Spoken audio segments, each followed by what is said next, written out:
So Chapter 5, Lesson 2. Chapter 5, Lesson 2, talking about psychological motivators.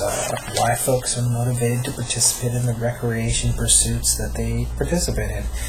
And so we're still talking about psychological motivators, and one way is, one of the other ways to look at it is balance. So number 4 might be balance, is that you are a very balance-sensitive individual, and if you feel like you're working too much and you're too much on the stress side, you need to go recreate and bring balance, or kind of the unity of both forces into play for you to feel adjusted, to feel happy, to feel like you're getting out of life what you need to get out of it.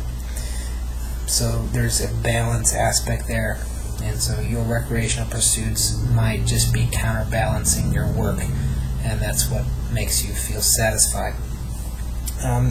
There is, however, a fifth psychological motivation, and it's not a very positive motivation for recreation. And the book calls it hedonistic motivations, may also known as men's leisure, because the majority that participate in these types of recreational pursuits are men, but women do as well. Hedonistic motivations are the desire for negative recreational pursuits, things that do not improve the quality of one's life over the long period of time. It may slightly improve the quality of your life in the short term, but in the long term it will always lead to dangerous side effects such as addictions, health problems, and overall life dissatisfaction. But these hedonistic motivations are centered in gambling, the desire to gamble, to constantly be on the edge of your chair.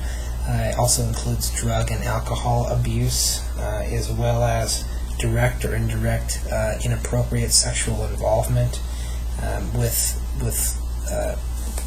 individuals, or anything that would be considered as self-destructive.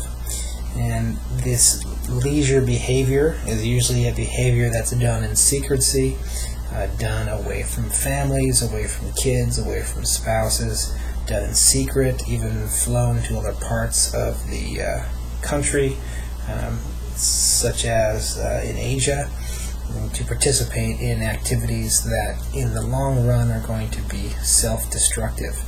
And these are called hedonistic motivations.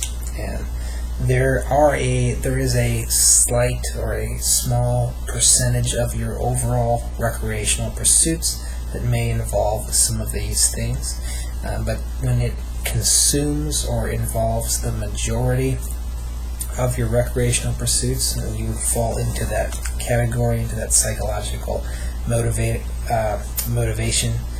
for hedonistic activities, which can be very self-destructive and they can be very dangerous. So there is the flip side to some of these more positive motivators, as you can get yourself into recreational pursuits that are not positive. Lastly, or the fourth concept, or the fourth motivator you have, is emotional, intellectual, and spiritual motivators. And these motivators, looking for ways to deal with them. For example, you have plenty of research out there that shows that repressed emotions or avoided emotions directly related to physical sickness. So many folks just need to have an emotional release, stress release, and so they'll get out and recreate in a way that can release that. Also, studies show that optimism, or positive thinking and positive feeling, usually definitely associated with positive recreation, can lead to a longer life in your physical years. And there's several things that are in this category. The emotional idea of trying to find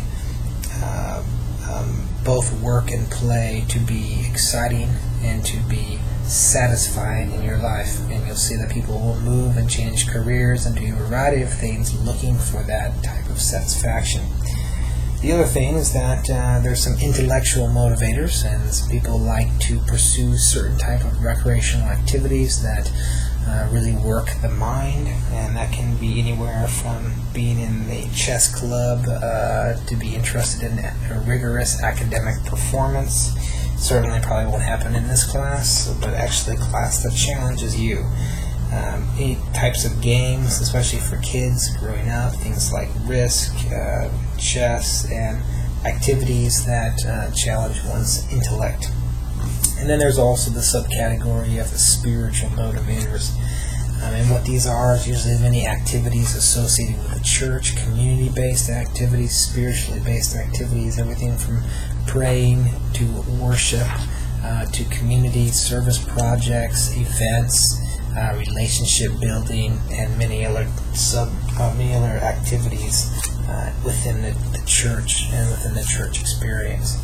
So that brings you to the conclusion of the four main motivators for recreation, and you'll on the test have to define at least one of those motivators and talk about how it impacts you, how you are motivated by a certain psychological motivator, an emotional motivator, or something to that nature. And that pretty much concludes Chapter 5. There's some more information about the motivation of specific age groups, seniors, children, adults. That's left in Chapter 5 for your review, or you can just take a look at it on the PowerPoint. Okay, and that pretty much brings us to the end of the podcast until we have the... well, actually, I think we have one more. Yeah, we do have Chapter 7. We'll look over Chapter 7, so there'll be a podcast on 7. And then you'll be looking at the midterm test, which we'll review for in our next class meeting.